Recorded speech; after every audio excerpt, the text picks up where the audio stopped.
The Queen City, Charlotte, North Carolina, home to the NBA's Charlotte Hornets, the NFL's Carolina Panthers. But tonight, just 15 miles up Interstate 85, the Pep Boys Indy Racing League has come to town. Breathtaking racing at speeds exceeding 220 miles an hour. The Visionaire 500 is live on TNN Motorsports. If you like high speeds and night moves, as Bob Seger used to sing about, check out those moves right there. Buddy Lazier in the grass dealing with Jim Guthrie en route to the victory here at Charlotte just 1 year ago. That's the kind of racing we're talking about tonight here at the Charlotte Motor Speedway. Right now, the rain has stopped, but we have been dealing with rain showers here for the better part of the last hour. The start of the Visionaire 500, a few moments behind schedule, but we are certainly glad you're with us here tonight at the Charlotte Motor Speedway. Hi, everybody. I'm Eli Gold. Welcome to TNN Motorsports live coverage of the... For the Visionaire 500, please welcome Bobby Allison. Gentlemen, start your engines. So the leader of racing's Alabama gang gives the command to fire them up here at the Charlotte Motor Speedway.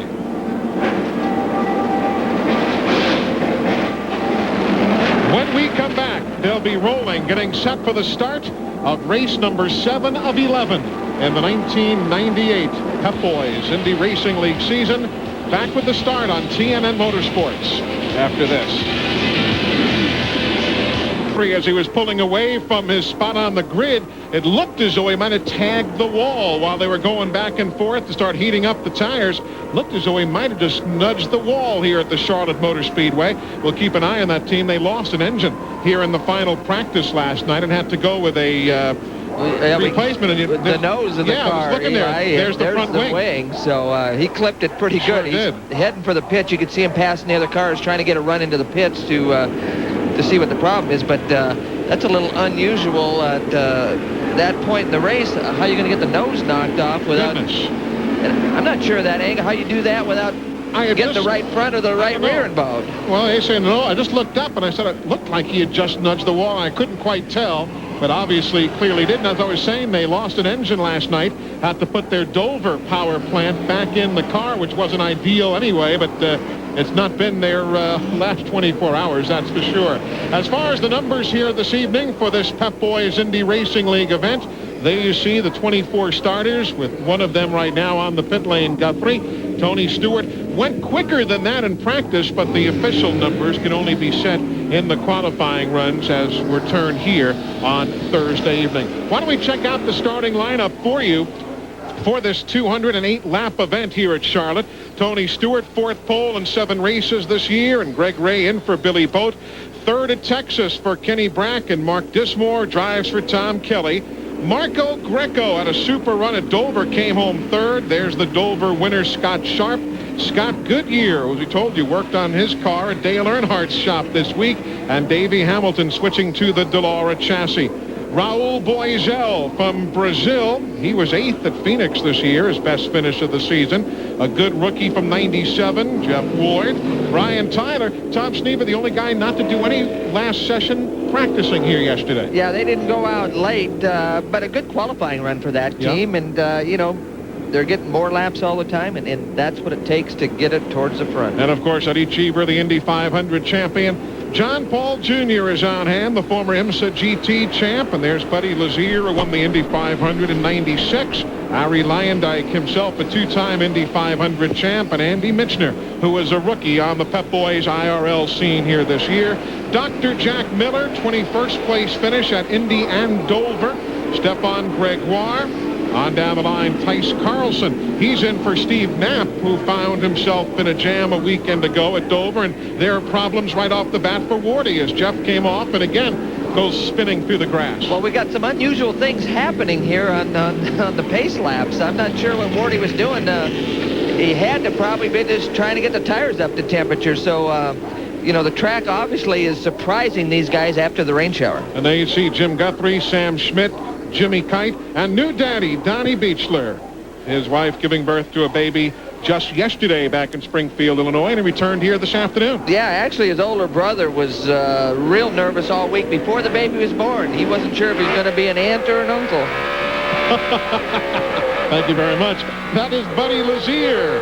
The Hemmelgarn Dallara starting in the middle of the field, 14th. We have those two views for you, front and back. John Paul Jr. starting 13th in the Visionaire G-Force. Scott Goodyear, he'll be giving us a ride from his 7th place starting spot. And Scott Sharp will ride with him from 6th, and green is in the air.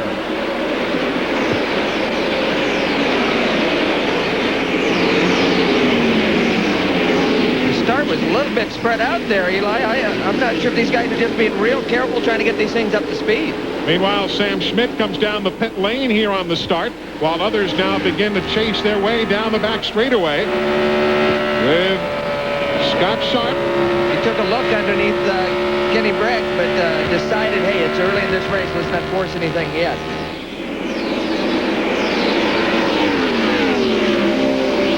Tony Stewart, right that time, didn't get the jump he wanted. No, but Zico colors certainly did, though, for Greg Ray.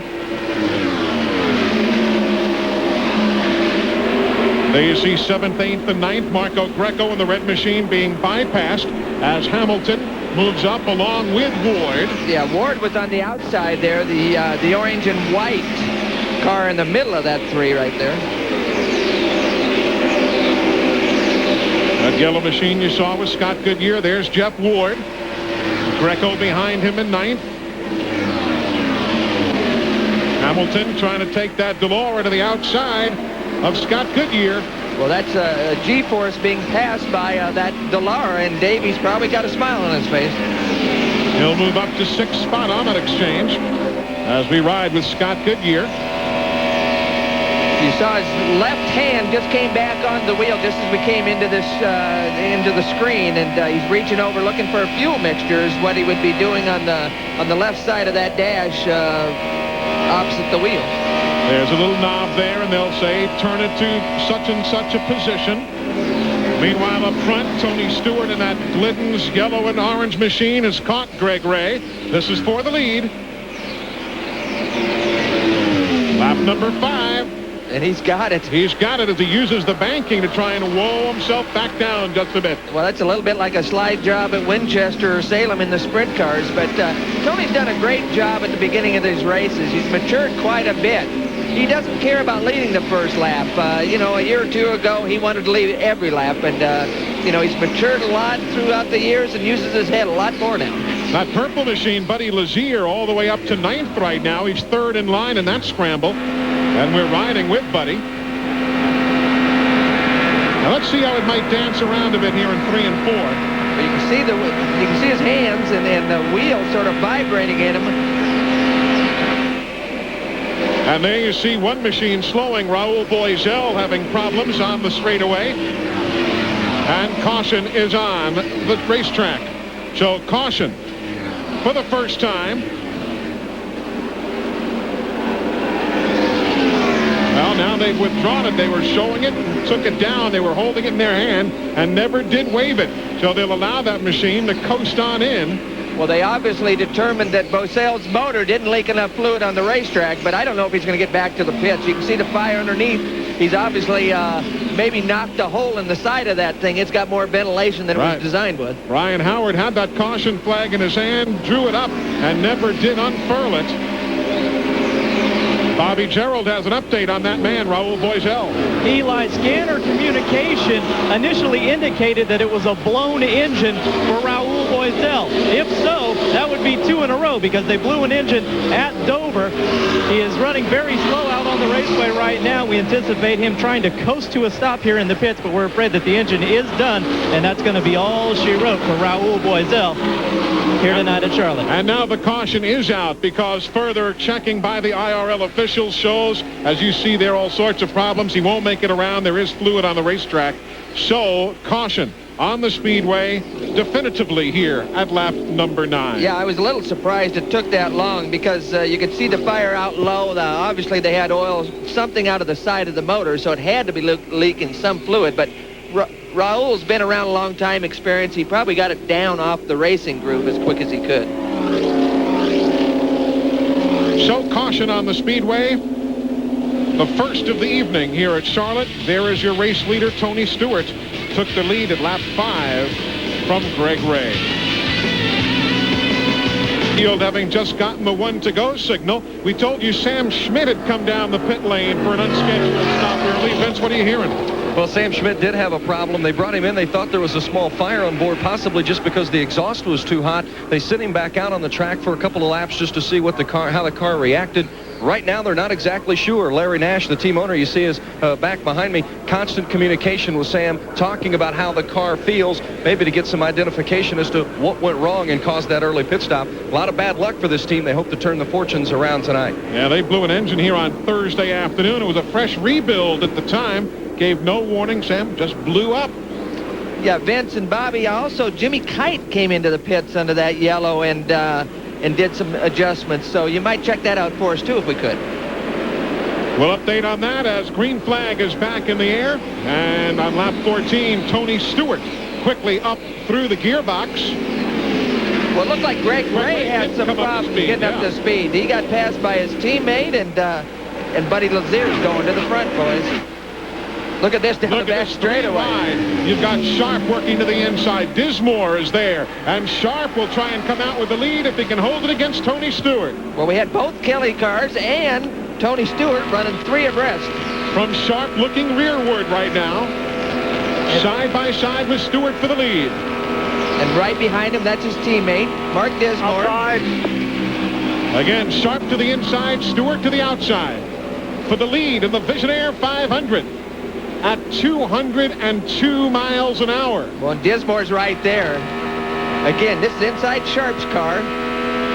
Looking at Tony Stewart, sizing him up. Again, looking back, you've got Dismore on the scene as well. The other Kelly racer right there to the left of your screen. And there's Kenny Brack coming into the picture. Yeah, but I don't know if you noticed, Dismore's car wiggled. He was up high, and the thing gave a pretty good wiggle right in the middle of the corner.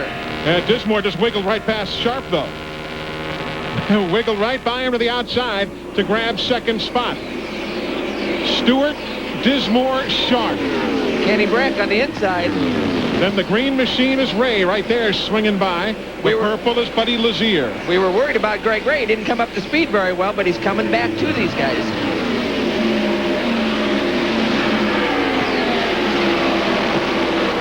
Sharp, nice and calm. There's Dismore, number 2 on the screen there, behind car number 1, Tony Stewart. Stewart has led every race this year. He's led 17 of the 20 races he's been in. Well, this is pretty good stuff at 215 miles an hour, Eli. Again, there's Ray, part of that Texas connection. He's from Plano as they go around Jimmy Kite in that royal purple machine. Yeah, he made a stop earlier, and they obviously have some problem that they can't get a grip on. Riding again with Sharp, looking back towards Ray right behind him. Sharp is in 4th, Ray in 5th. Down the back straightaway, just entering turn 3. Hear the throttle, hearing blurping the throttle, Eli. He's just trying to get through the corner with as much pedal as he can get. Around Guthrie's machine they go, putting him a lap down in that blue number 23. Well, again, we didn't find out what exactly happened when he knocked the nose off on the pace lap. Couldn't have been good. No.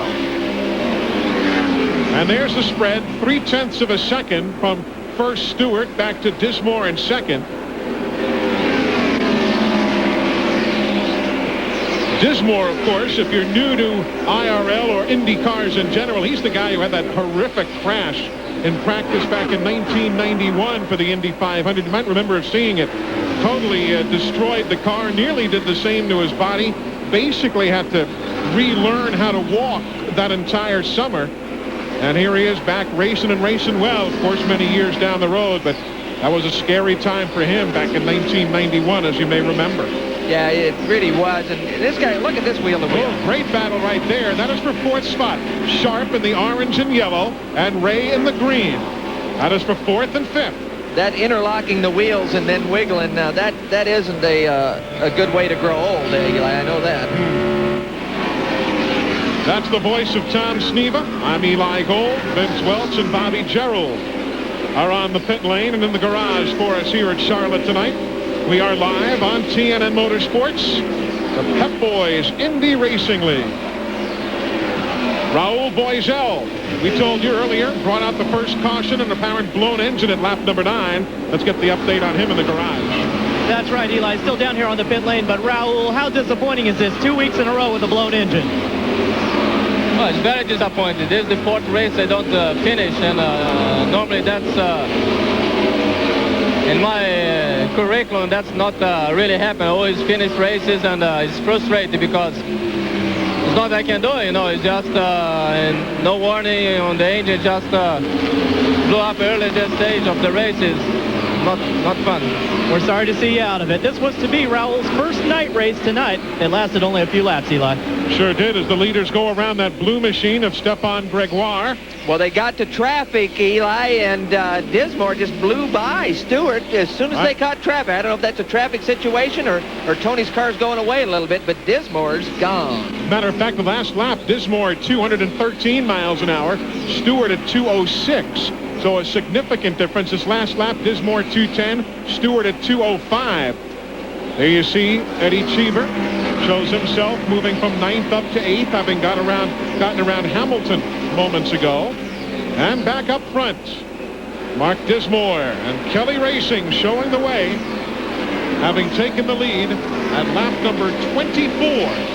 After the first handful of laps were led by Greg Ray, and then Tony Stewart led from 5 through 23. 26 laps complete. 2:08 make up the distance here at the Charlotte Motor Speedway. Back in a moment. All of a sudden the thing starts smoking and we don't know yet what's wrong with it. Everything on the telemetry looked good, so We're given no indication that there was a problem? none. So same old story, it seems like. Disappointing for Tony Stewart and Team Menard. At least at this point, it does not look as though Tony Stewart's going to be a factor tonight. Heartbreaker for that bunch as Tony just looks on in disbelief. He won a race here last night, but that's no consolation here this evening. Yeah, and Curry said same old story. Well, they haven't had that many oil lines come loose this year, so I'd say it's a little more deeply seated than we'd like. Lap 31, these pit stops, the fuel window is roughly 45 laps here at Charlotte, but everybody's taking advantage of the stop. Let's go to Bobby Gerald. Buddy Lazier just coming in, getting a cool drink of water, and they're in and out of here very quickly. A nice stop for Ron Himmelgarn and company. Buddy Lazier, the 96 Indy 500 winner, won here last year. You can see Sharp just barely beat Buddy out of the pits, so the Himmelgarn team had a great pit stop. Everybody just kind of skiing their way through, and looked like something wrong there. They were in for a lengthy stop. They were. He was one of the first in, but he wasn't one of the first to get out. Right, Ray had come in, actually the second man in behind Kenny Brack, if notes serve correctly, and he was one of the very last out. So we'll get an update from the Conseco team and see exactly what went on down there with the Texas connection and find out what's cooking right there. It was interesting looking. Complete. It was interesting looking out of the back of the Greg Ray's car. This car right here, the right side, it looked like it was burning a lot more fuel than the left side. That was a dark blue flame on, just raw on the right. fuel there. Exactly, and the left side didn't appear to have that.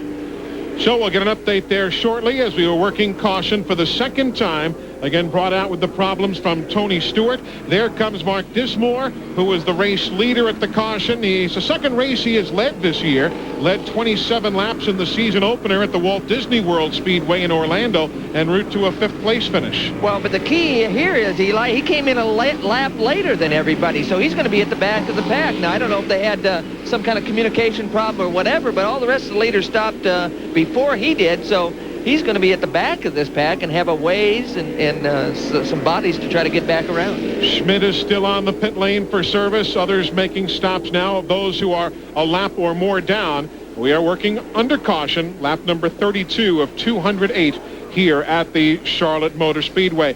Let's go back and watch that stop for Greg Ray and the Conseco bunch moments ago, and watch the fuel hose there. Also, Vince, you might Let's see if that's where the problem comes. Well, yeah, it looks like the fuel hose won't disengage. That's what it is right there, Tom. Yeah, it doesn't look like they have much room. The hose is pretty tight, so I don't know if he's a little bit farther forward in his pit than they want him to be, but it doesn't look like there's much room for error there.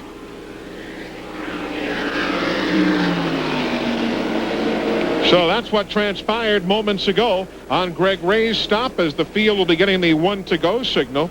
Looked like Hamilton almost got nipped there going out of the pits also, as the Reebok team finished service on his car. Jeff Ward in for yet another visit here at lap number 33. So pit stop's the name of the game here. Dr. Jack Miller, you see him on pit road coming straight at you. There's Wardy's team back in yet again. He was in at lap 32 and now again here at lap number 33. Would be interesting to maybe our guys in the pits, Bobby or Vince, maybe we can get to the Kelly team and ask them what happened to Mark Dismore in that situation, why they waited longer than everybody else. And watch this. Here's Kenny Brack coming out of the pit lane. Again, he doesn't have room. The tire, No. the car in front of him, they got a tire out, and there wasn't room to get by.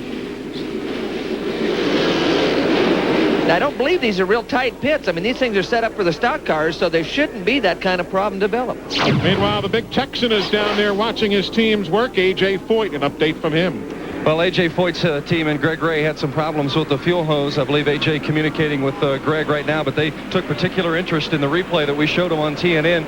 A.J., what happened on that stop? Well, actually, we tried a new fuel nozzle deal, and it just got us in trouble, but we'd be all right. He was a little bit too far out. The tire was out there, and like I told the crew, forget that it ever happened, because we got a long ways to go, and it ain't no sense worrying about the first stop. That's racing, and I told them just get their heads back together. We'll be all right. Pep talk from A.J. Foyt. His driver, Greg Ray, still in solid position.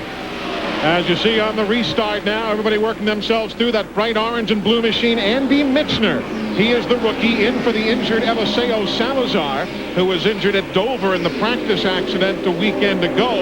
And Michner, a rookie, was down here in the Charlotte area, was going to go home Thursday.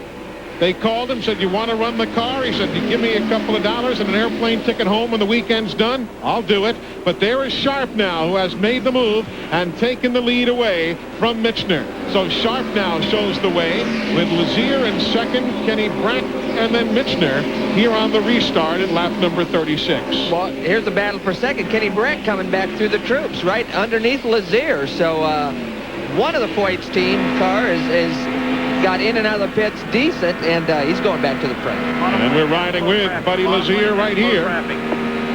You can hear on the radio they're talking about traffic.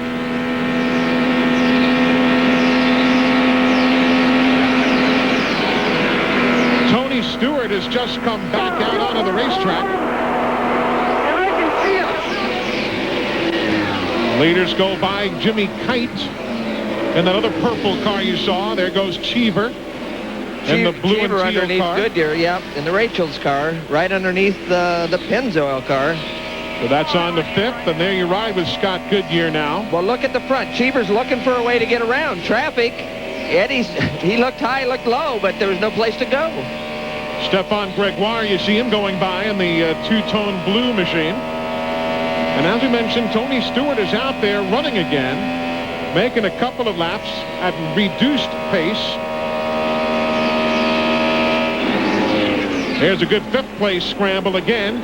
Cheever, Goodyear, and Dismore. Well, you can see it's not taking Dismore long to get through the pack here. He's all the way up to fifth or sixth at this point. And then again, Kenny Brack up front. He makes the move and grabs the lead from Scott Sharp at 217 miles an hour. Brack 5 miles an hour quicker than Sharp on that last tour around the mile and a half. And there Dismore makes the move around Goodyear. So move Dismore up to sixth, Goodyear back to seventh.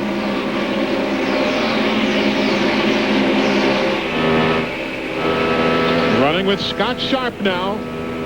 You can see there he just shifted gears. He changed the gear position. Again, they've got 2 or 3 high gears that they can select from.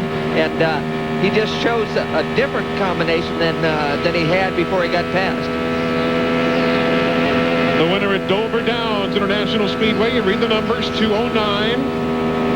Again, that's a screen on the, it's a digital situation. He can punch up any kind of readings he wants. If he wants temperatures, he can see that. If he wants speeds, he pushes the button and gets, that's what he's on now. So they've got a lot of technology in these cars, and they can really see a lot of what's happening. And there you see the telemetry. Remember, the rev limiter is at 10,000 RPM. And again, you saw him select a different gear, so I'm not sure they've had a stop now. Maybe they're not happy with their fuel mileage and got to reduce the RPM. There's a great battle with Dismore and that red machine moving around Cheever. That'll be fourth spot changing hands, but they've got the lap car of Guthrie just ahead of them. They'll have to whoa it down just a second and get around him. And you see Tony Stewart right there back in the mix. Well, whatever, we thought Stewart's deal was a little more serious than that, but I'm not sure if they added oil because they left a lot out there, but it's back at speed. Now, Vince, he's 6 laps down, but at least he's out there. Tony Stewart just brake on his oil pump. He had a fitting brake on his oil pump. Larry Curry said the car should be strong. The problem is, obviously, they lost 6 laps with that, but it's not a major mishap. Just a fitting broke on the oil pump. He should be out until something else happens.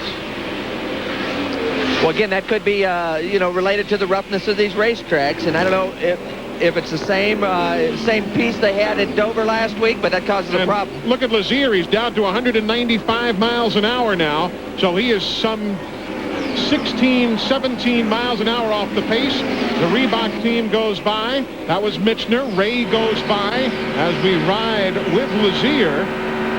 He's down to 192 miles an hour. And being bypassed, he's all the way back to 8th. There goes Goodyear, so he's back to 9th. So something amiss. Yeah, I don't know if he's lost a cylinder or what, because he's using all the throttle he's got. It's just not going very fast. Vince, what are you hearing? Down in Ron Himmelgarn's area, Team Lazier. What's the matter, Ron? I can't hear you right now. What's the matter, Ron? We're experiencing some fuel pressure problems in the car, so we're not sure exactly what's happening, but the fuel pressure is starting to drop on us. And Buddy's been communicating onto the radio that it's been very rough out there. Is that true? Oh, absolutely. There's some bumps out there pretty good. The car's moving around quite a bit, but we'll get a hand. We're going to pit right now and change the tires and check on a few things. So he's coming in right now. Here comes Lazier. And let's see what the team is able to find. But again, with everybody else going 215 miles an hour, even a semi-routine pit stop, Tom Sneva, is devastating. Yeah, it is. I think what they're going to check on is what's on TV later tonight. You saw Lazier putting his hand up saying, don't know what the problem is. Meanwhile, Kenny Brack is in traffic. That is he to the inside in the power team entry. He'll pick his way around Stevie Reeves, the rookie, making his IRL debut here tonight. You got to be quick, but you got to show some patience also. Well, especially in traffic.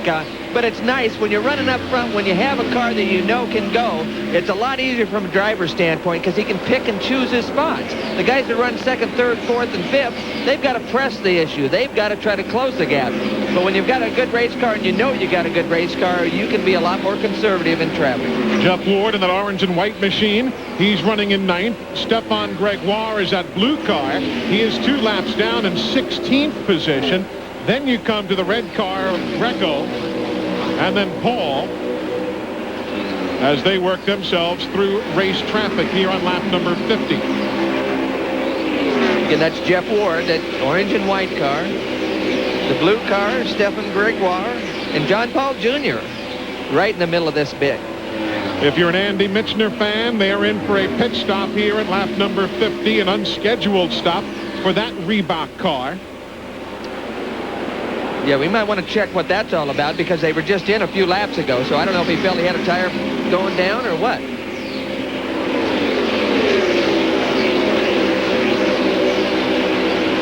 There again, Tony Stewart, middle of the screen, just joining us. An oil fitting problem earlier in the evening. He is now being shown still 6 laps down in 20th position. That's real tough. When you lose 5 or 6 laps in a race and you know your shot for the win is dissipated severely, it's hard to get real racy, and it's a tough situation. You can't afford to take too many chances, but he's got to try to make points. If you're curious about Mark Dismore, who led earlier, he now finds himself better than 6 seconds off the pace being set by that white power team entry. There is Dismore working himself through traffic now in the Kelly machine. Let's get an update from their pit area. All right. right, Eli. Mark Dismore is now up to third, but the question for Ron Hector, crew chief, is why did you guys wait an extra lap to come in for the pit stop? Basically, we weren't quite towards our pit window yet, and at the last minute, we decided to come in. We were already past pit entrance, which is in entering turn 3. I don't really think it hurt us too bad. Obviously, Mark's got a really good car, and we have all the confidence in him. He's back up to third, like you say, so we're looking forward to a good finish here. Mark is charging, and that should answer your question, Tom Sneva. There was some speculation in both Dismore and Sharp's pit before the race that they would try to make this a 3-stop race. Yeah, that's, things happen in a hurry. They got to make split-second decisions out there. Window fuel, and like I say, they were trying to hope and stretch it, get to their fuel window, but when they saw all the other leaders pit, it sort of dictated what they were going to have to do. And the leader is Kenny Brack in that power team entry. Earlier this year, he led a lap at Walt Disney World, led 23 laps at the Indianapolis Motor Speedway, but hasn't finished better than third. He did that at Texas, here on TNN, back in June. High automotive entry and the Kelly machine battle basically nose to tail. Working for second spot. They are already good 7 seconds, though, behind Kenny Brack as we look from Sharp back towards Mark Dismore. Yeah, this has got to be a tough situation from an owner. Actually, Dismore ran up in the back of Sharp. He's actually a little bit quicker, but now they're in traffic, and the air off of Sharp's car is holding Dismore up right now. So it's sort of a catch-22. Brack is about 3 or 4 seconds out. This teammate might be holding up the other one a little bit, and that gets real frustrating. We're at lap 63 of 2:08. 2 cautions if you're just joining us. Raul Boisel lost an engine at lap number 9, and then Tony Stewart with the oil pump fitting problem at lap 29. Watch the spread here. That's Breck right there, the race leader. And you'll pull all the way back towards that second and third place battle that we were talking about a while ago. It is some 7 seconds in arrears. And you'll see what that looks like at some 214 miles an hour. Still waiting, and there they come right now, just behind Stefan Gregoire in that blue machine and the rest of that traffic. So there you see what 7.5 seconds looks like from first place back to second and third. And Breck is in his Dover car, by the way, Tom. They had a bunch of bolts and stuff that were pushed out by the vibration and what have you, but they tore it all the way down and made some body part replacements and so on. Right. Well, actually, Breck ran real good at Dover. He had a problem early. They had a fuel injector problem, and so they had to stop early. They got down a bunch of laps, and I know Kenny was real frustrated because he thought he had a race car that was quicker than anybody all day at Dover. But again, he got down early and really couldn't force the issue. There you see second and third place, still 7 1/10 seconds behind the race leader. They go around Jim Guthrie's machine as Bobby Gerald has been updating us from the Sharp pit area. Bobby? Eli, Scott Sharp just radioed to his crew a few moments ago and told his engineer, David Cripps, that he was suffering from a little bit of a push situation out on the racetrack. So my question would be for Tom Sneva. Tom, as the night starts to cool down and it just starts to cool off a little bit, how does that play into the handling of the race cars, and what sort of adjustments would we look for from Sharp's team once he comes into the pits next time? Yeah, well, actually, as it gets cooler, it really should help the whole handling characteristics. The cars actually will get a little bit faster on the racetrack. You see him split traffic there. It gave Dismore a chance on the outside. And if Sharp's got a little push condition, that means he's got to lift in the corner a little bit. The car won't turn as well as he'd like. He's got to roll out of the throttle. Now, if you don't roll out of the throttle, you heat up the right front tire. The hotter the right front tire gets, the more push you get. And that's probably why Dismore was able to get around. So there you see Sharp in third right there. He's got Cheever behind him in fourth, just 0.3 of a second separating them. There you see Gregoire in the blue. Sharp, we ride with him right now. And looking forward from the Delphi Automotive entry, riding in third place. There's Cheever now. Cheever's come all the way up to put a little pressure on Sharp.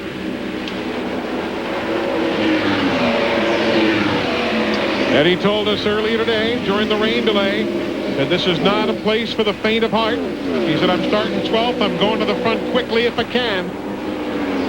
Well, it's real interesting to watch qualify. Some of these teams don't qualify as well as others, but, Cheever, God. We're watching Eddie, and there it goes up in smoke. Running in 4th place, Indy 500 champion Eddie Cheever.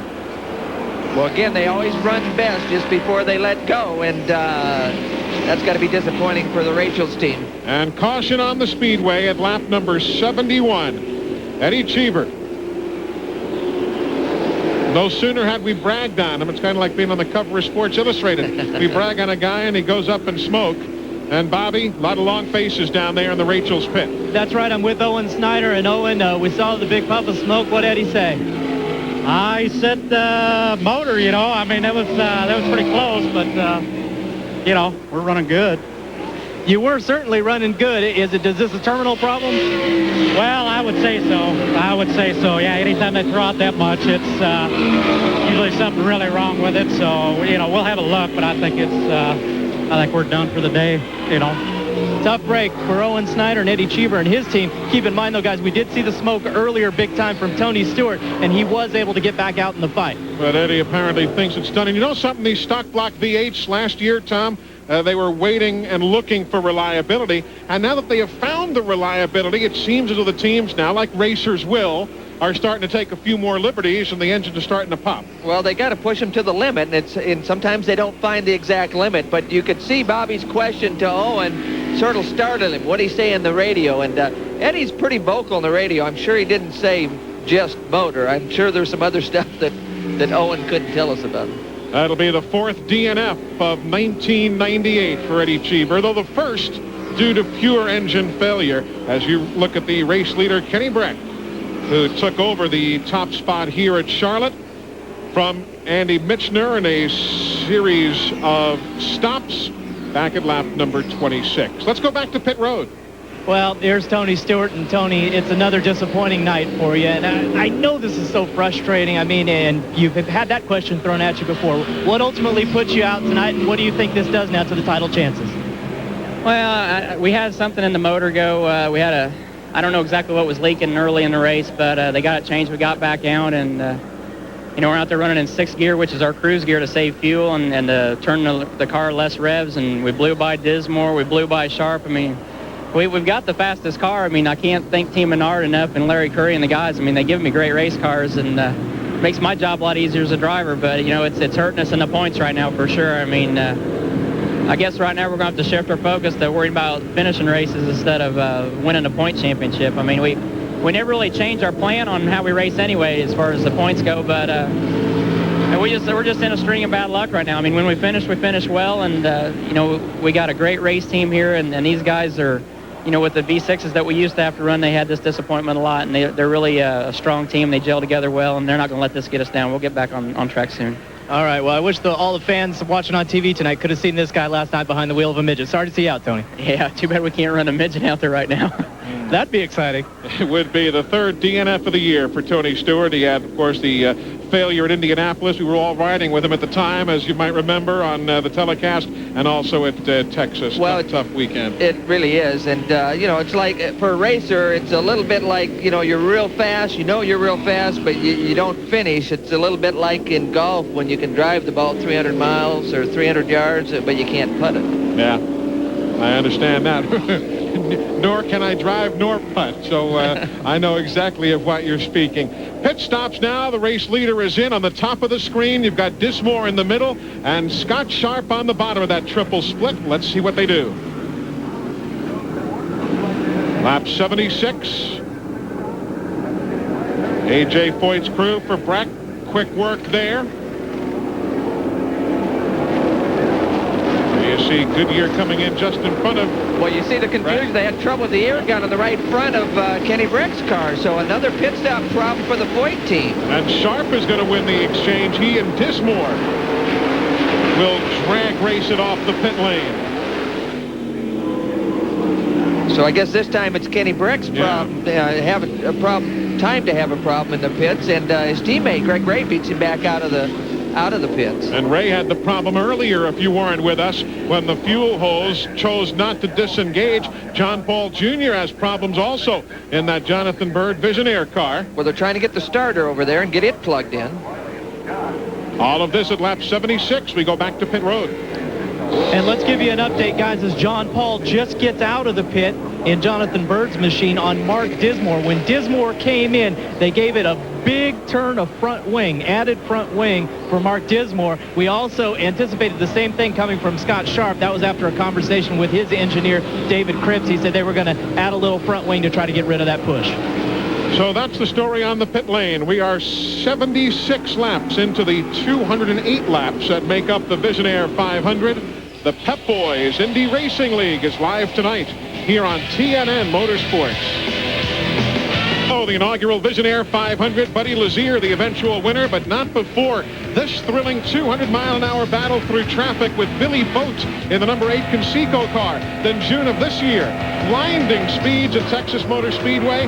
This time it is Greg Ray who must settle for second as Boat in the green Conseco car takes the trip to victory lane at the True Value 500. But then on lap 92 at the New Hampshire International Speedway, the New England 200, Billy Boat met with misfortune. In that accident, he suffers a broken left femur. It's left him sidelined for this year's Visionaire 500. But we are tickled to be able to welcome him to the broadcast booth here this evening. Though, Billy, we'd much rather be talking about you out there on the racetrack. Great to have you along here tonight. Thanks, Eli. I can't say I'm happy to be here, but it's nice being up here in the booth with you. Quite a run right there for a fella you know well, the Power Team entry, your A.J. Foyt teammate. They have run awfully well. Absolutely. You know, Kane and I had lunch today, and he said he was ready to go, and I think he's fired up. But, Vince, they had a problem on the pit stop moments ago, and they're back in 6th. What's the deal? Well, you see the air gun right here. They had an air gun failure on the right front, and it cost them a lengthy stop. Otherwise, they were just going to add a little wing in the front. Otherwise, the run has been terrific. Tommy LeMans told Kenny Breck, don't worry about it. We've got a long way to go. Be patient. We'll get back to the front. And the green obviously displayed here at lap number 80, complete on the board of 208. Scott Sharp is the race leader. Jeff Ward is second. Mark Dismore is third. That yellow car for Goodyear is fourth. Breck is now moving up into the 5th spot as he bypasses Greg Ray on the start. Billy Boat, it's got to be so tough, not only just being out here, but just watching somebody else in your ride, even though you know you're going to be back in time for the next race at Pikes Peak. Absolutely. It's kind of like having somebody else take your girlfriend to the prom. You know, it's you got to sit back and watch. And, you know, Greg's doing a great job tonight in the Conseco car, but I definitely like to be out there. Look at this, 4 wide here at Charlotte. Well, it's not taking Kenny long to make up for the pit stop problem. I mean, he's just running right around the bottom of the racetrack, Eli, and going to the front. Yeah, when we tested here, we both had great race cars, and I think Kenny really feels a lot of confidence right now, and I think he's looking to go back to the front. You know, the weird thing we were talking before, Billy Boat, the fact that both of AJ's teams have practiced pit stops here, and though you're the two teams that have had problems here tonight, it's strange how that happens. It is. You know, AJ was very adamant about having good pit stops tonight, and now we've had problems a couple times, but they'll come back on. Riding with Scott Goodyear, you see Greg Ray going by in the Conseco colors there to the left of your screen. He's in 5th, Ray is. Goodyear in that yellow Pennzoil Panther running in 6th. Well, you noticed a couple of these restarts, Greg Ray hasn't come up to speed quite as quick as some of the other guys. It takes him a lap or two to get going. So, Billy, any idea what that might be? The only thing I can think of is maybe he's having a little bit of trouble shifting the car. Maybe they're missing a gear, or he's lost a gear in the car, and he's just having trouble getting the RPM up. Once he gets it going, though, he heads back towards the front of the pack. With Scott Goodyear moving inside of the rookie Stevie Reeves, who in that instance did a very good job just holding his line, letting the faster cars get by. And here goes second spot now. Breck is to the inside of Dismore, who's to the outside. Well, you can see Breck's car wiggling. He's down low. It's real tight down there. You got to pinch the car a little bit. And it got maybe a couple more wobbles than he wanted to feel out of that thing. I think Kenny got on the brakes real hard right there. When he was behind that lap car, and it got a little exciting, I think, for him for a minute. Yeah, you have Tice Carlson there in that car that's painted like Tony Stewart's machine. Was one of Tony's backups a week ago at Dover, and they just didn't really want to force the issue there.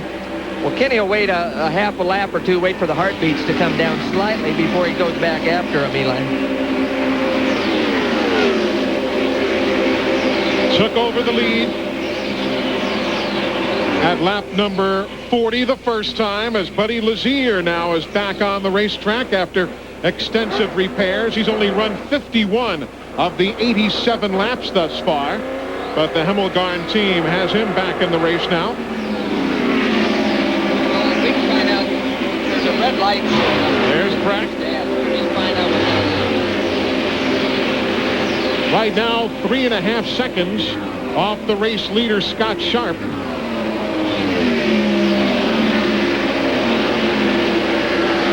I think it's kind of interesting. The top 6 cars right now are running Goodyear tires. So I think Goodyear's really done their homework at this racetrack to build a good tire for these guys. Well, Goodyear has actually been a little more consistent towards the top. I mean, the Firestone's been quick with Stewart qualifying on the pole, but the rest of the cars all up front were on Goodyear's. 8th and 9th on your screen there. You saw Marco Greco and Brian Tyler just nearly tangle moments ago.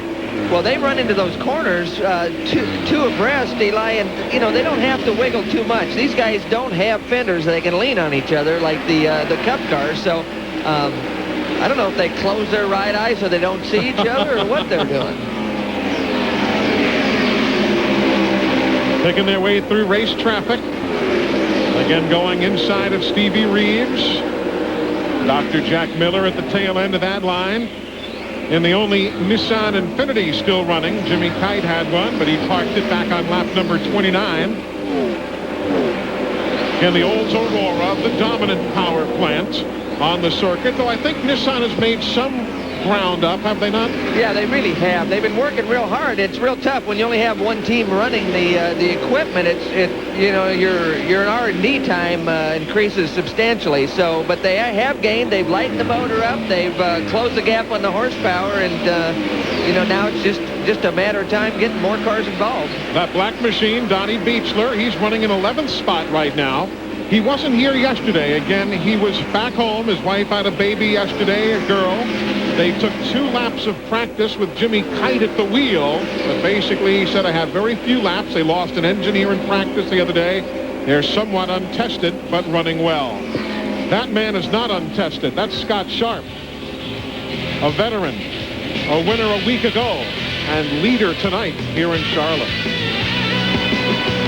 Mark Dismore took the lead from Scott Sharp just a handful of laps ago. As he went off into the corner, Tom Sneva, was actually fairly effortless. Well, there's a little bit of traffic here, and Sharp might have had to roll out just an ounce, but Dismore had to run off the corner and just blast by. You can see the traffic, though. I mean, these guys are hustling these cars down in the corner, but look at Dismore. Right in the middle of the corner, he's able to get back after the throttle and just drive around these guys. Third time he has led here today. Led laps 24 through 30.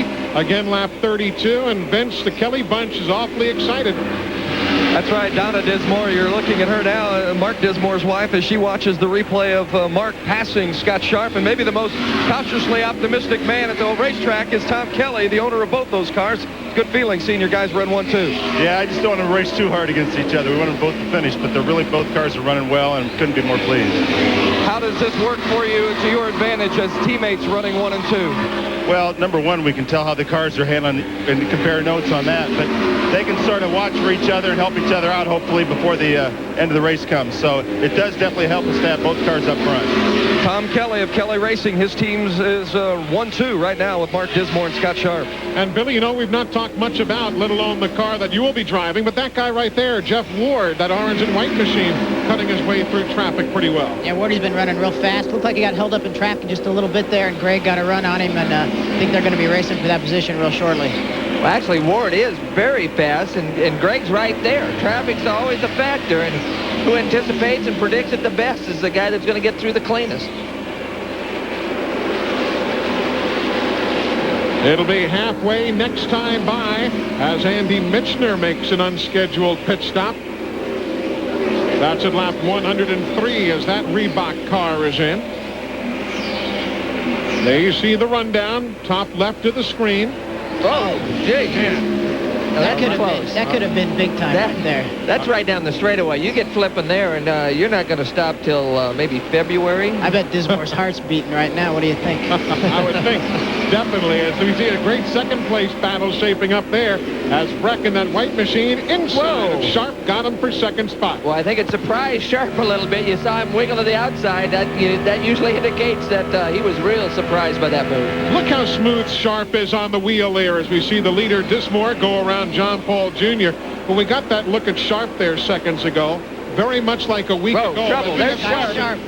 Sharp in problems. It's like Donnie Beechler involved too. Yeah, he caught Beechler. Beechler just got nicked as a result of that. Caution on the speedway, lap 105. That's Beechler there. You can see the right rear tire where he got hit. It's knocked the tire off the rim. So Scott Sharp right there. And Donnie Beechler. Tangle coming off turn number 4. Well, Scott's getting out of the car. That's always a good sign. But you can see the right rear removed from the vehicle. Came to rest pretty close to where the vehicle stopped. Yeah, that's right there coming off of turn 4. And it's definitely very bumpy there. Any little altercation real easy to get in the fence. It's also a spot on the racetrack where habitually, even if your car's handling well, it tends to push. Right. The track tends to push on you. We'll take a look at it again from up high. You'll see what happened in the corner. Sharp is behind Breck. You can see the thing just gets loose. He just got loose. That's what happened. Donnie was a victim in that one. Yeah.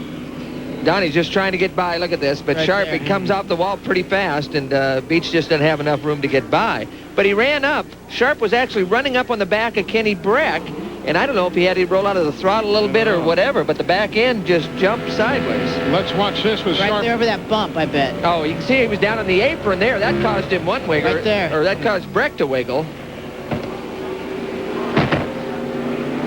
Not too big a hit for Scott. No, that was like, that could have been a lot worse than it was. Right. But I don't know if you noticed, right in front of Sharp at that time, Kenny Breck actually got down on the apron, and it Right. caused his car to wiggle. Now, I don't know if that caused Sharp to have to jump out of the throttle or not. If he jumped right out of the throttle right over that bump, it may have It'll knock it helped to get him a sideways. little bit Sure. loose. So caution on the speedway for the 4th time this evening. It comes out at lap 106. We're just past halfway in the Visionaire 500. Mark Dismore is your leader. He can't get out again. Can't get out behind the Scott. And there's Goodyear. Ray in the green car. He just tries to accelerate. Just gassed. And gasses it and spins the thing out. But he kept the motor running, which was real key in him not losing the lap. Absolutely. But he can't turn it sharp enough to get by these tire barriers right there. Vince, has AJ bitten has he bitten the head off of something yet? No, AJ's in fact been smiling. AJ, if you guys could stay away from this pit trouble, you'd be in command. Well, that's quite true. I don't know what the hell's wrong with the crew. I chewed their ass out. I worked them today till they damn near fell down, and all we're doing is making one mistake after another. This is crazy. I'm going to have a meeting in just a few minutes. Thank you. AJ obviously feels like he's got the fastest team on the track, but it's the team in the pits that's causing him problems at this point. Just remarkable. And again, if you're just joining us, here's why we're under caution for an incident that happened on lap 105. The look on that face says, I know AJ's coming after me. Well, you can see Kenny Breck. He gets down on the apron in the white car, and it wiggles severely. Now, I don't know if that affected Sharp. Scotty might have. Here it is again. See Kenny get down on the apron. We missed Kenny on that one, but Breck gets down on the apron. It caused him to slide up high. Now, Sharp might have been trying to turn the car down low to go under Breck, and that coupled with the roughness of the racetrack, you can see. Yeah, it's just real tough. Tough to tell Sharp you, buddy. the back end just jumps out. There you see the Kelly car, Mark Dismore, as he was on pit road. That was the first spin of the year for one of the Kelly cars when Scott Sharp went spinning before. What it also means is we're going to have another first-time winner for this year, because Billy Boat's not in the race, and Tony Stewart, Eddie Cheever, and Scott Sharp, the previous race winners in '98, are already gone to the garage area. Someone will be visiting Victory Lane for the first time in 1998 when this Pep Boys IRL race winds down. Jeff Ward is the race leader. We'll talk more about him when we come back.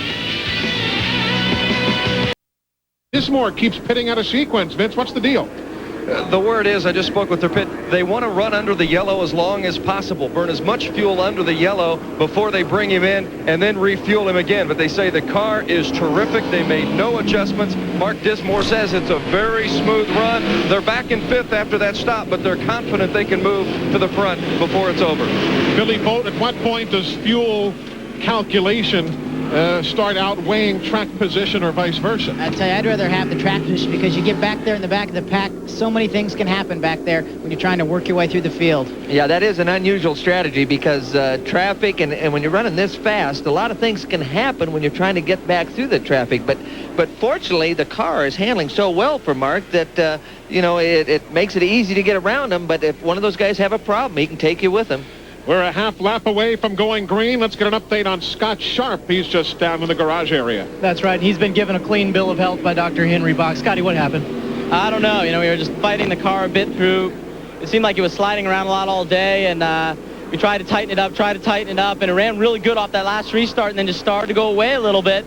And I ran through 3 and 4, and all of a sudden just snapped. I mean, it was gone. Really, I feel bad for the whole Delphi MCI team. These guys have worked so hard. Could have really picked up a full bag full of points on Tony today, but that's just not meant to happen. What do you think about the chances now of your teammate Mark Dismore, who's been doing such a fine job? I think Mark's driving the wheels off that car. It's a really fast car today, and I think odds on he should win this race. Greg Ray's slow down there, Eli. I'm not sure what's happening there, but again on the restart. Kenny Brack in the white car underneath. Brack is right there to the inside, trying to work around. John Paul on the outside. Right, works around that race traffic. The yellow machine, Scott Goodyear, closes right in. Closed right in on the grass is what he looked like he closed in on. Kenny looks real strong. You know, that thing with Greg, it could be he couldn't get the car in gear. You know, he's been having trouble on those restarts. It could have got it stuck in one gear, and now he can't accelerate. That's what happened to us at Indianapolis. Riding with Scott Goodyear. One of his team owners, quarterback Jim Harbaugh, not here. He's with the Baltimore Ravens. They've opened up NFL training camp. This is the first race that Harbaugh has missed this year, but I am told they are together, the team members are, watching at a party in the Baltimore area, rooting this guy on in 3rd spot right now. Well, that's good. You're trying to get underneath Greco right there, but Marco's running real good right now.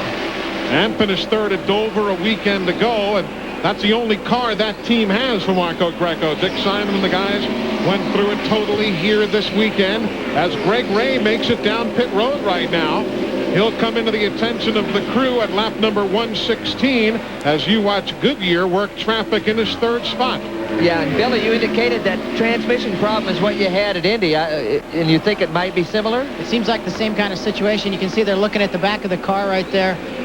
You know, trying to figure out what it may be. If it gets stuck in 2 gears, they got to pull out a little tong there at the back of the gearbox. You can see crew chief Craig Baranowski down there trying to do that right now. You have to just pop it out of the gear so it gets stuck in 2 gears. Yeah, it looks like they got the speed wrench on something, trying to take something off back there. Pull that rear cover back. Vince Welch, you got a better angle. What are you seeing? Yeah, again, just to kind of reiterate what Billy said, it is indeed that same problem. The car just won't come out of gear, so obviously it's not going to be any good out on the racetrack. So again, they brought it in. Now they've got some smoke coming out of the back end. So it's just been a day that has continually gotten worse for Greg Ray and the Conseco AJ Foyt Racing team. They've now lost 4 laps and remain on pit road. They will likely lose yet some more as you see the rundown. Not talked much about the number 81 team. Brian Tyler now with a solid 6th, although he's already a couple of laps down. Well, we got some great racing going out there, Eli. I mean, these guys are battling, and it might not even be for position, but they're having some good battles out there. 208 laps make up the distance. You see 118 are complete. We've had 4 cautions. The 15 car, Andy Michner, can't make the move inside of John Paul. No, but he's getting pretty racy, and he's giving John Paul all he wants. Lazier on the inside now. Andy had to roll out of the throttle there a little bit and gave those guys behind him a pretty good run on him. John Paul is running in 10th, and the other fellows are further laps back. In the case of Michner, he's back in 12th, and Lazier running back in 19th. None are on the same lap, but still a good scramble, Billy. Mark Dismore there, who's probably got the faster race car, trying to come up through the field and get by him. Well, again, because of his pit strategy, it's making Mark work a lot harder than maybe he would like to, but that's the plan they've gone with. Looking from John Paul's machine backwards. You heard the spotter helping him out. Still there, clear. Riding with Buddy Lazier now as Michner goes by and Dismore go by to the inside. Again, Lazier, he has completed only 84 of the 122 laps. He's back in 19th spot. good shot if you watch Buddy's helmet there when he's coming off in turn 4. His teeth are going to hurt when this race is over. No question about it. His back hurts from Dover, and it doesn't feel like it's going to get any better before this weekend's over. I think they got a lot of goodies headache powder down here, don't they? Yeah, they do that. The leader, Jeff Ward, turning the second quickest laps of the track right now. There he is. The 4th race he has led this year. He finished second at the Walt Disney World Speedway and is now 7th in points, while Greg Ray sits and waits. But it's great racing on the track. Lazier in the purple machine, having just finally blown by the man we are riding with, John Paul Jr., who, as you see, is an 8th spot. Again, like you said before, Tom, maybe not for position, but these guys are going at him hammer and tongs. They got a yellow. You can see the lights on the in-car right above the steering wheel inside John Paul's car. They're blinking on. That indicates to the driver there's a yellow on the racetrack. Tice Carlson right there, and turn number 2 comes to a stop. That's the car that Steve Knapp would have driven. But in that rule that the Indy Racing League has, I guess the best way to call it might be a 7-day knockout rule or something. After getting a slight concussion a weekend ago at Dover, Dr. Bach just wouldn't clear Knapp to drive, so Tice Carlson took over for the weekend. Yeah, Knapp hit the wall real hard out at Dover, obviously, but I don't know how these doctors tell when these drivers are not goofy and when they are, you know? How do you tell where they started at? Really? Yeah. Dr. Bach's pretty good, though. He's been a little more on the conservative side. You know, I wanted to run here, and he told me I probably shouldn't. But, you know, they take really good care of you. The whole IRL staff does, so they do a great job. And if they err on the side of conservatism, you really can't argue with that. Meanwhile, we talked a lot about Davey Hamilton in the pre-race segment of the show. The Reebok car right there, it's a Delora this weekend. After the first 6 races, they had the G-Force chassis. But, Vince, very honestly, they've been a quiet top 10 today. What are you hearing from them? Well, and you talked about them moving back. They're having some throttle problems, and one of the things that really compounds that problem, not only does it cause you trouble out on the track, but when the team comes into pit, they have to turn the engine off every time. And, of course, you know you're going to lose time in the pits when you got to shut it down. So this is certainly something that the Nienhouse Motorsports team is going to struggle with throughout the rest of the evening, where they got to get it fixed quickly. We heard on the radio early, Davey was having the throttle hang up on a little bit. He was actually having to pull it back with his toe, and the crew, they play mental games with the driver a lot of times. They say, don't worry, when the thing gets warmed up, that problem's going to go away, and I'm not sure it has. I can tell you what Davey was thinking on that comment. Right. We are under caution here at the Charlotte Motor Speedway for the 5th time. Tice Carlson's machine spun and stopped in turn 2. The top 4 currently on the lead lap. 500, the Pep Boys IRL here at the Charlotte Motor Speedway, live on TNN Motorsports. Jeff Ward is the race leader. Kenny Brack, Scott Goodyear, Mark Dismore, the only 4 drivers on the lead lap. 5th is Harry Lyondike. Tyler is 6th. Paul is 7th.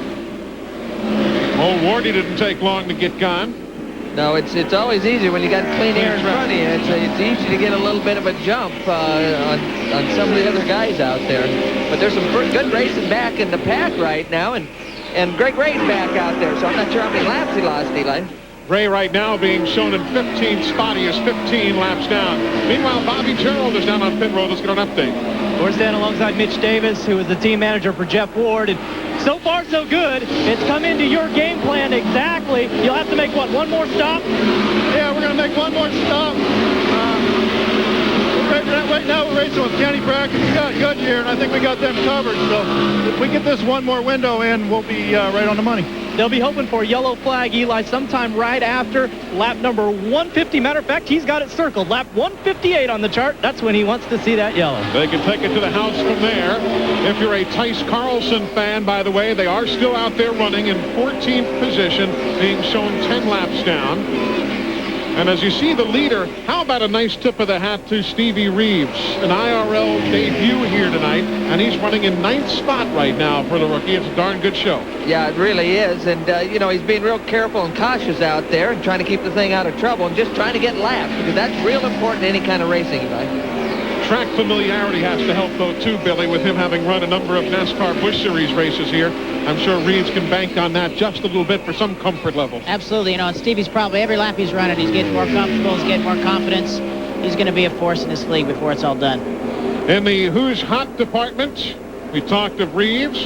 Harry Lyondike is in 5th. He is a lap down, though. And there's the man who's showing the way, Jeff Ward. Well, who's hot right now is Kenny Bragg, because he's closed the gap on Ward. Now, whether he's got enough to get by, this is going to be fun to watch. I think Mitch might have been a little optimistic that he had Kenny covered there. What do you think? Well, you saw his eyes darting around. He wasn't, you know, you can say one thing, but what you really feel might be something else. We're within shouting distance of another pit stop, though, Tom Steva, certainly. What in the world does Breck think about, let alone Greg Ray, who right now is in 15? But what does Breck think about? They've had problems of some sort on virtually every stop. As we watch 3rd and 4th place, Goodyear and Dismore, are they basically dreading their upcoming pit stop or what? Well, hopefully they've straightened it out, but what might have happened is it looks like where they marked their pits, Breck was actually forward in the pit box, and it looks like Goodyear probably set his pits up the mark so it's back in the pit box. So it helped their team and helped the Foyt team out because Greg Ray's right behind him. So the teammates gave each other room, but what it caused is Breck to move forward. Goodyear, the car in front of him in the pits, moved back, and it makes a real tight pit box and exit strategy for Kenny Bragg. Now we got A.J. Foyt over in Kenny Bragg's pit, so there might be a little bit of manipulating going on over there. A.J. getting things straightened out for this next pit stop. Well, it'd be real interesting, Billy, if we could get you to communicate with Foyt and maybe have him move Kenny back in his pit box to help him out in the next stop. Yeah, he definitely doesn't need that kind of problem again. Pit stops for some. Andy Michner is back in as you watch smoke coming out from Dismore's machine. Wow. Caution on the speedway as there will be no mosquitoes in turns 1 and 2 here at Charlotte. They've just fumigated for all of them. What a heartbreaker for Dismore. That's a tough deal. Oh, man. He's had that throughout his racing career. A lot of strong runs, but not much to show for it. He did have a great run going. He was one of the quickest cars on the track. That is very disappointing for that whole team. Mark Dismore going off into turn number 1. The engine expires. He'll join Raul Boisel, Jimmy Kite, Tony Stewart, Eddie Cheever, Jim Guthrie, Scott Sharp, and Donnie Beechler behind the wall here in the Visionaire 500 on TNN Motorsports. If you're just tuning in, Dismore has led many a lap here this evening and did so in pretty dominating fashion, too. Yeah, in various segments, but, you know, the competition's so close. These guys make adjustments on the stops and get their problems corrected, and, you know, so that's just great racing. Meanwhile, Jeff Ward is the leader. Just yesterday, we asked him his impressions of racing here in Charlotte, where motorsports is definitely king. I don't even think there's any place in the United States, maybe besides Daytona or Indianapolis, that has such a racing background where everywhere you go, it's racing. You see something about cars or faces of the drivers in the restaurants, and it's pretty neat to go there and have the community so involved in racing as those other places. So it's neat to come here, and the enthusiasm of the crowd and the spectators, and it just makes it real nice for the drivers to come here and perform. 145 of 208. Jeff Ward is in, along with everybody else. Well, again, you can see, well, there's Ward, but you saw Breck and Goodyear come in together. Those are the two that have been squashed up together every time they've been in. You know, I think if you look, I think there's more room in between the cars now where they may have either moved Scott Goodyear forward or Kenny back. So we didn't have a problem like we did last time getting out of the pits. Well, again, no problem that time. Nope. Breck gets out. Oh, that was close at the blend line. Meanwhile, Vince Welch has caught up with the interim driver of the Conseco car, Greg Ray, done for the evening. Greg Ray not smiling like he was when we talked to him before the race. What an adventuresome night for your team. Yeah, I tell you what, the AJ Conseco team has done a great job all weekend long. You know, we led the race early, and I felt like we had a car that could win the race. I mean, we were just biding our time, and you know, I tell you what, again, my hat's off to AJ for giving me the chance to fill in for Billy Boat. Unfortunately, tonight I didn't do him any favors. I made a lot of mistakes out there, and I just can't tell you. It's been a long time since I've been this disappointed in myself. Greg Ray, not happy, but he'll get other chances. He's a fine driver, and someone will put him in a seat, whether it's Thomas Knapp Motorsports the rest of the season or someone else down the line. Kenny Breck, I talked to team manager Tommy LeMans about whether or not they can go the distance on the fuel. He checked the board at lap 145, and he said, it's so close, we can't call it right now. Maybe we can make it, maybe we can't. It'll be right down to the wire. Meanwhile, there's Mark Dismore's car. It's been towed back to the pit lane. Second straight engine failure for that team. Last week, they lost an engine at lap 43 at Dover, and their evening apparently done here after leading many, many times around. That is the race leader. Scott Goodyear has the Pennzoil Panther team in front. Ward, they are the front three. They are the only three currently showing on the lead lap as we see Breck now work himself through traffic. We ride with Scott Goodyear. Kenny's got a strong race car right now. I think he feels very confident. He got held up a little bit in traffic on the restart, and Goodyear was able to hold him up for a corner or two, but Kenny got a great run out that last corner. Once he works his way through this traffic, he's going to have some clear track, and he's going to be looking pretty good. Well, he's not looking too bad right now. I mean, he's going away from Goodyear.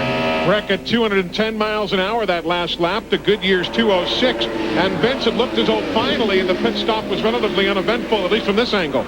It was a great pit stop for Kenny Breck when he came in, and AJ was very happy with the power team performance. He said he radioed to Kenny Breck and said, don't worry about the fact that Goodyear beat you out.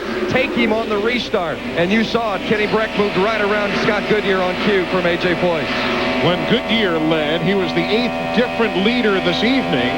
Kenny Breck now is back out in front. This is out of the back of Goodyear, and Jeff Ward is looking for a way to get round. Ward's a little bit quicker than Goodyear right now, but he's trying to size him up.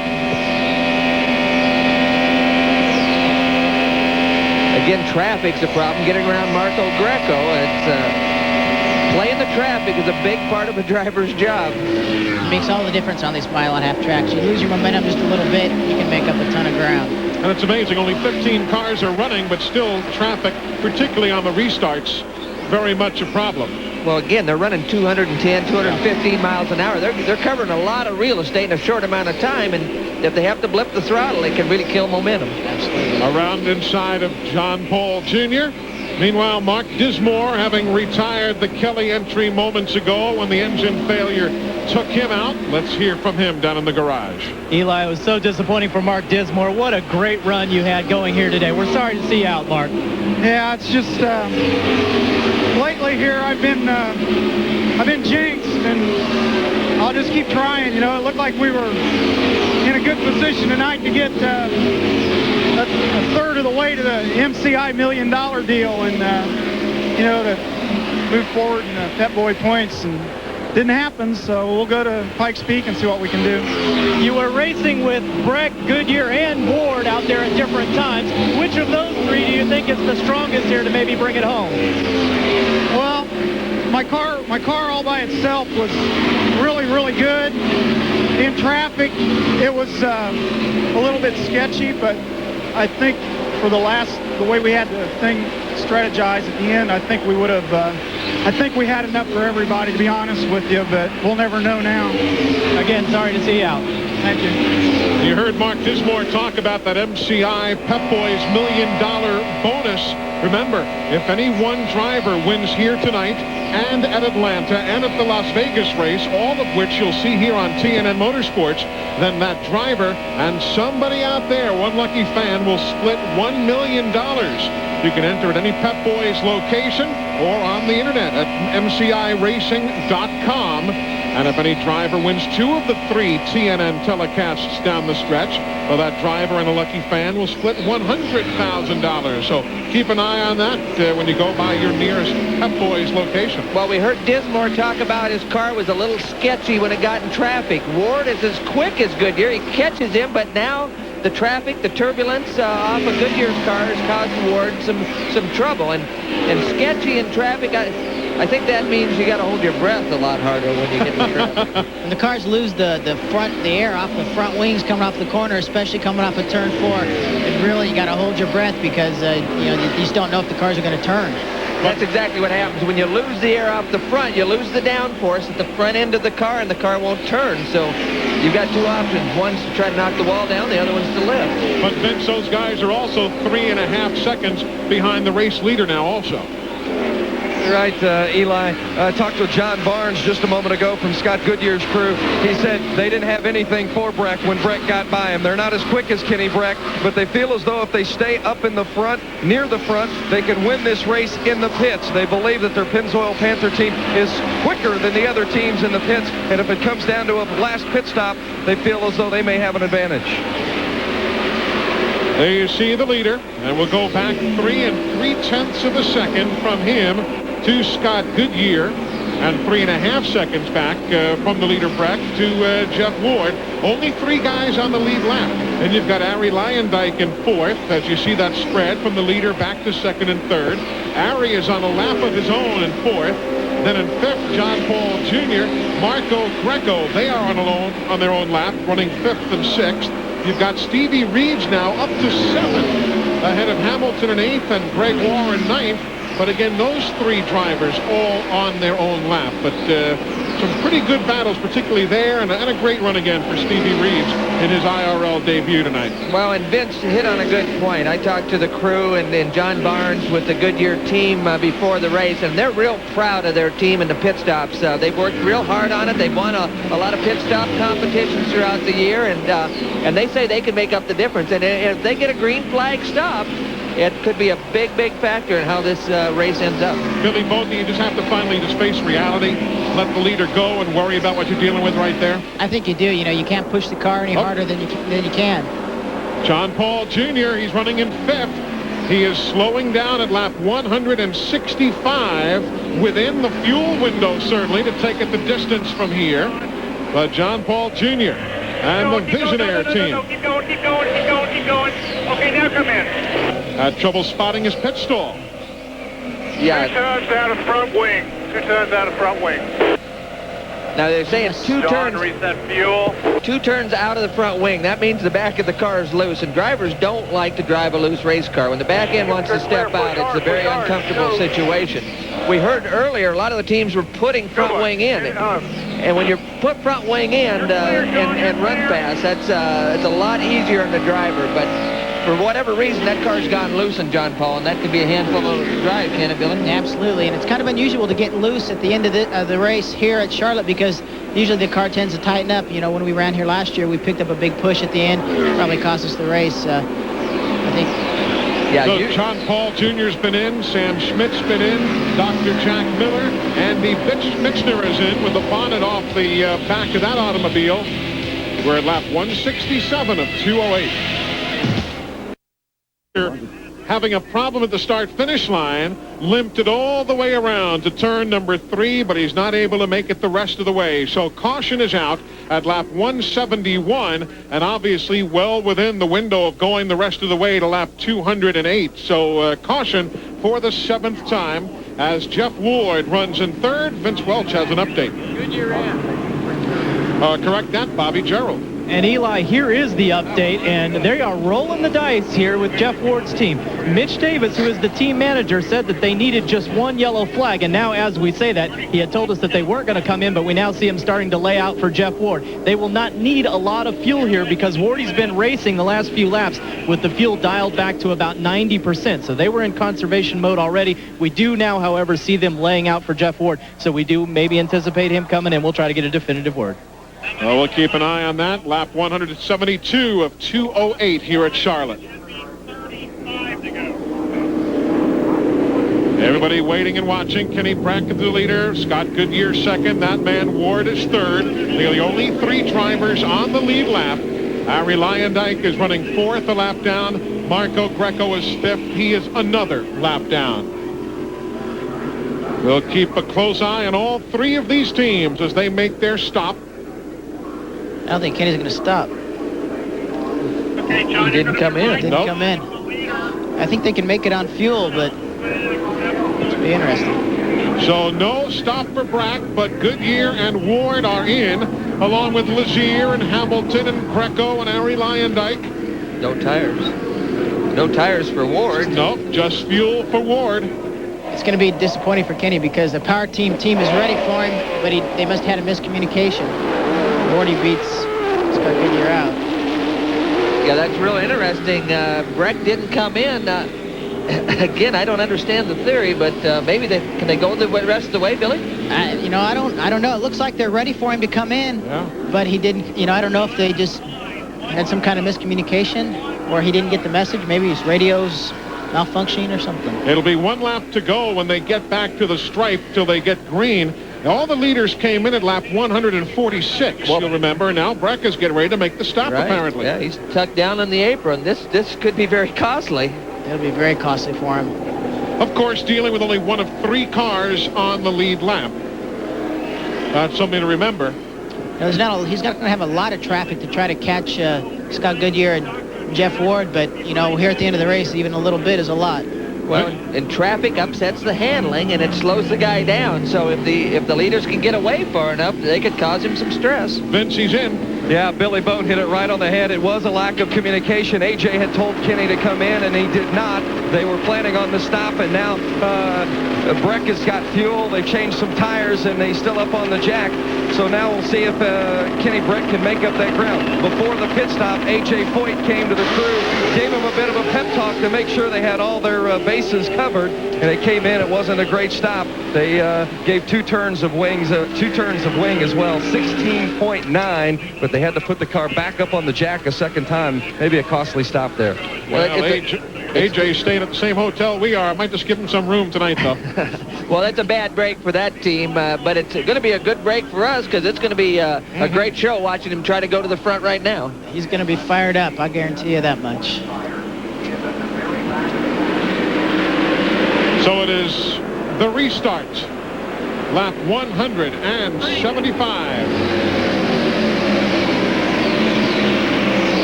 Jeff Ward, the 3rd car back there, the orange and white car, trying to get his way through the traffic. Goodyear's right behind him, 1st and 2nd. Goodyear's that yellow machine. Ward gets around John Paul Jr., who is running in 6th, and there's Goodyear running by his lonesome. Well, Ward's going to have some clean air now, and I think he was a little bit quicker than Scotty last time, but didn't have enough to get around. But now he's out in front in the clean air. Goodyear gets around John Paul Jr. Behind them, you see it tangled there. Buddy Lazier still out there working in the purple machine. Manny laps down. He's in 16th spot. Yeah, they had a problem early, but the car's as fast as anybody right now. This inside John Paul's car. Watch his head. See it bouncing back and forth. And that was on the straightaway that it moved around as much as anywhere. So I don't know if that's some air turbulence or what, but the wheel doesn't look too bad, as bad as his head did. Now here's Kenny Breck. He's going to work inside of Stefan Gregoire.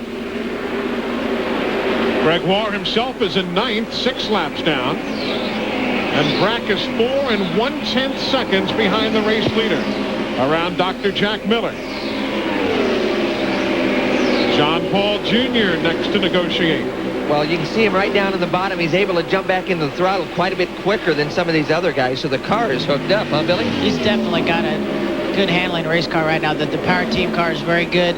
It's just going to be a matter of if Kenny can catch him in open racetrack. You hate to see that big gap, and, it's a lot to make up. He's 4 1/10 behind still. But what he really needs right now is some traffic. If Jeff Ward's got a lot of clear racetrack in front of him, if Kenny can get some traffic, he could make it up a lot quicker, but he's not going to have that advantage right now. Well, again, late in the race with attrition and things like that, the traffic sometimes thins out a little bit, so it's not maybe sometimes as big a factor late in the race as it would be earlier. Absolutely. Ward began the year, Bobby Gerald, with a 2nd at Orlando and a 5th at Phoenix, but it's been downhill since then until tonight. It would be huge if they could turn it around here, Eli, and on that last pit stop for Jeff Ward, they made a slight wing adjustment in the front, gave him a little more wing. They only added 5 gallons of fuel, but they already had some fuel on on board. And the important thing to note here, guys, and I'd like for Billy Boat to talk about this a little bit, they've turned the dial now to full fuel, and his last lap was at better than 214 miles per hour. He's running about 3 or 4 miles per hour faster than he was when he had it at 90%, Billy. Well, they want to run, they got to have full power right now. They know Kenny Brack's trying to catch him, and they need to be running as fast as they can here at the end of the race. Fuel's not a consideration. They're not going to run out of fuel, so right now it's just the fastest guy's going to win this race. Yeah, they actually got full power now. We noticed on the computer, Billy, Ward's going a little faster, but Kenny Brack is 2 or 3 miles an hour quicker than what Jeff Ward's running right now, Eli, and so he's pressing the button down. 217 miles an hour plus as they get around Lazier. That is second and third, Goodyear and Brack. They are now 2 seconds behind the leader, so they are closing on Ward. Well, it didn't take Kenny long to get to Goodyear, so let's see if Goodyear is going to present a big problem or a small problem for Kenny Brack. He's catching him pretty quick, and he's running pretty fast. This is out the back of Goodyear's car. This is for second place. Kenny's going to have to lift a little bit right there. But well, you can see how much lower in the racetrack he's running. That's right in the middle of the corner just a minute ago, and he's able to run right around the bottom. That's for second place. Brack's got him at lap 184 of 2:08. And Vince Goodyear tried to hang with him, just finally had to give up. Yeah, Eli, it's similar situation to what we told you about before when Goodyear didn't have anything for Kenny Brack for the lead earlier. Just does not have the power in this G-force to run with these guys tonight. They did not test here. They made slow progress during the course of the week. And as we mentioned, they felt if they could stay close and maybe win it in the pits, that would be their best chance. But obviously, they don't have the power to run with the front 2 cars out on this mile-and-a-half track. Well, they don't have the power, and now they're not going to get the green flag stop that they needed to maybe try to close the gap on these guys. So they've done a great job with the G-force. Again, Goodyear and the G-force chassis is compared to the guys on both sides of them in Dallara. Isn't Jeff Ward has a G-force too, doesn't he? That is correct. You're right. Yeah, so he's got that G-force of Jeff Ward's working very well. But Kenny's coming hard. He looks just like he's got fire in his eyes right now. If you know Kenny Brack, fire in his eyes is pretty intense. I've never figured out who's the translator, who's the interpreting Swedish to Texan in that team. I do that. You do that? I do that. Yeah, that's probably what happened on that stop. Kenny couldn't understand him. 20 laps to go for Jeff Ward, Bobby Gerald.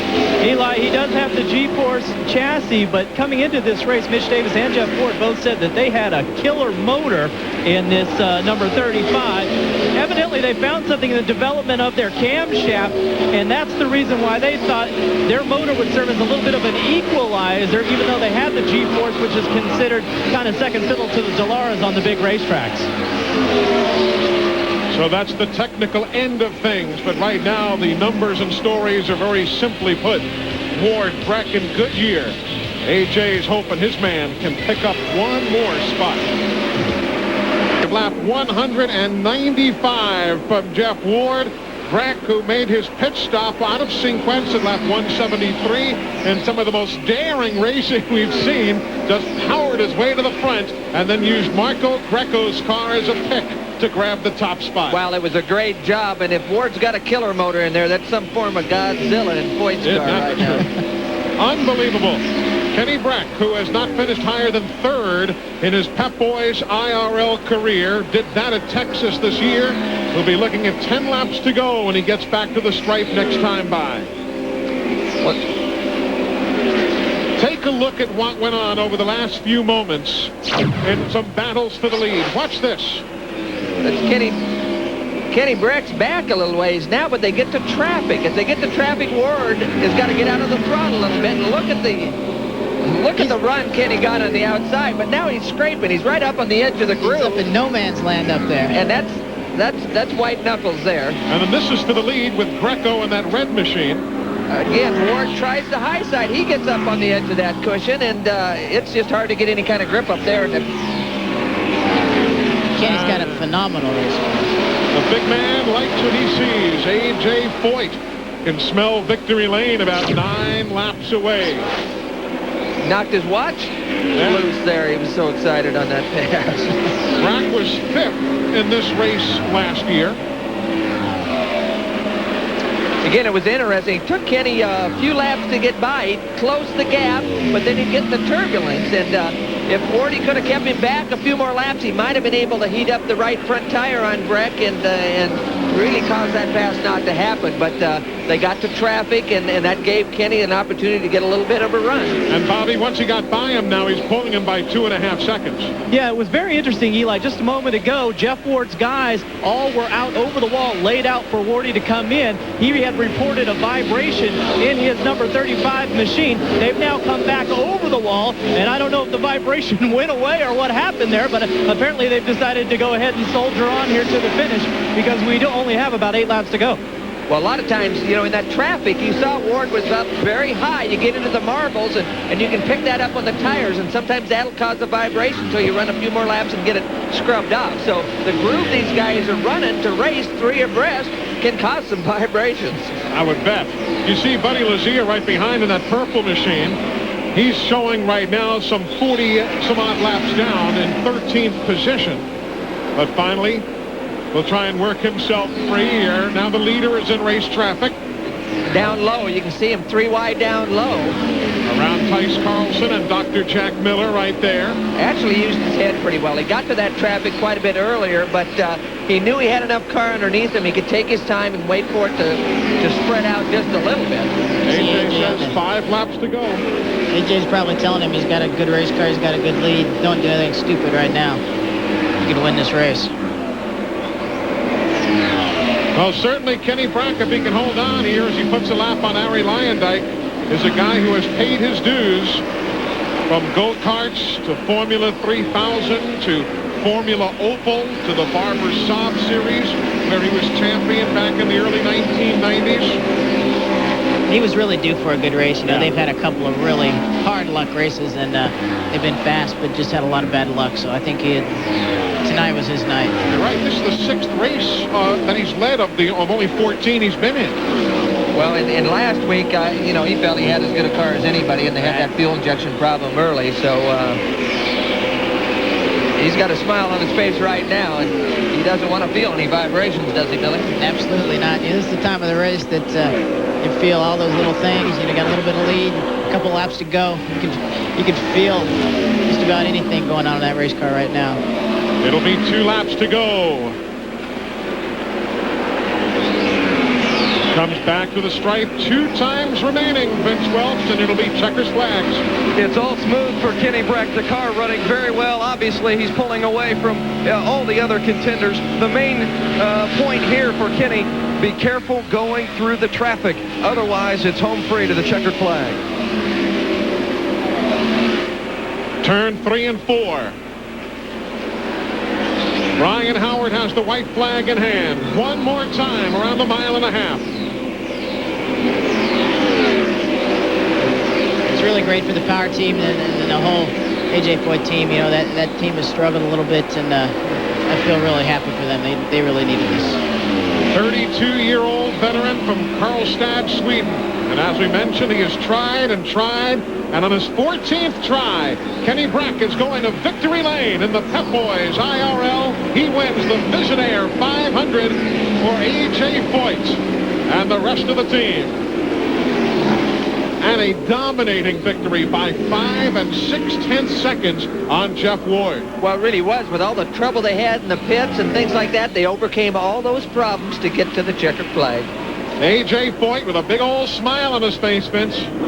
AJ indeed is very happy as his team avoided problems in pit lane tonight. Both Greg Ray and Kenny Brack's team. AJ, congratulations. Kenny had a great run tonight, and you guys avoided some problems, but you got it there. All the screw-ups we made, and then he missed the pits. It looked like it wasn't our night, but boy. He missed the pits. Did you think that cost you the race? Well, I really did, and like I said, we turned the hell out of the motor, and K-Tech I owe a lot of thanks to, because baby was hitting the rib limiter, and it stayed together. It was strong all night. AJ gets a win. Kenny Brack's first, and we'll go to victory lane and talk to the winner. And all of that will be coming up in just a moment as TNN Motorsports has been with you And Kenny Brack on his first ever career win in the Pep Boys Indy Racing League. Back in a moment. He led 7 times for 76 laps tonight. Why don't we go down to the Pep Boys Victory Lane ceremonies, and you see Vince Welch right in the middle of it all. Kenny Brack winning in the Pep Boys Indy Racing League for the first time. He's been close before, but his first time in Victory Lane, and he's getting ready to climb out of the Dallara, putting on the Visionaire 500 cap. The winner of the Visionaire 500 from Sweden, Kenny Brack, and he's so tired he can barely get out of the car. There he goes.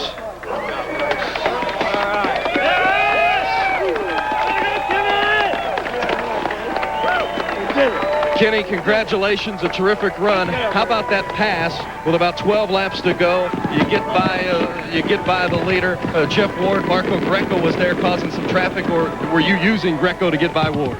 Yeah, we were using traffic to get by, and we made it, so it was good. I can't thank the team, the AJ Coit and Power Team enough. You know, they gave me a very good car, and it was a lot of fun out there today. When you first signed on with AJ and he called you to join the team, you went out and bought a pair of cowboy boots and a cowboy hat. Maybe he needs to buy you something this time. No, actually, I had a pina colada in a bar in Las Vegas, but it was a great deal, and it's given me a victory. It's great to have a victory like this, and for a legendary team owner like AJ, fantastic. A lot of people thought a Swedish driver may not fit with the Texan, AJ Foyt, but it seems the two of you have been quite a match, AJ. Well, it is. I'm glad to see his red 14 and Power Team back Victor Circle. That's what I'm on all my racing, car 14, and I'm just glad to see Kenny here. I mean, he did a hell of a job, and kind of like the old 14. It looked awful beautiful tonight, Kenny, and you drove a hell of a race, baby. Thank you. Thanks very much. Kenny Brack, the winner of the Visionaire 500 for the AJ Foyt Power Team. And Vince bringing it home second tonight is Jeff Ward, and that equals his best finish on the season earlier at Orlando, a second-place finish. You picked up the vibration late in the race, Jeff. If you didn't have that, do you think you would have been able to hold Breck at bay? Well, I don't know. I was struggling through 3 and 4 a lot of the night, but earlier in the race, he could close up on me, but couldn't get by, and I felt, even though he was coming up, I could hold him off, but we picked up a real bad vibration, and, you know, I didn't know what it was. If it was a tire, I could see a line on the front tire, so I thought maybe it was blistering, because we didn't change tires on that splash and go, so the car kind of had a push all night, but, you know, I think he had us covered there at the end, but, you know, I wasn't going to do any blocking, but it was a lot of fun. We came close to, you know, real close to winning, but maybe next time. When it came down to it, the move that Breck put on you for the lead, that was in heavy traffic. Was that kind of a hold-your-breath situation? Oh, yeah, actually, I didn't know he was that close when I came up on, I don't know who it was, in the turn 3, and he went way high, and then I knew he was there, but, you know, Greco got in the way a little bit off of 2, and he got a run. There was nothing I could do to hold him off, so once he got by, it was just, you know, to salvage second, but this whole ISM team did a great job in the pits. I mean, they gave me the opportunity to win the race, everything worked perfect, and we'll get one before the year's out. Well, it's going to certainly help you in the battle for the championship. You move up a couple notches.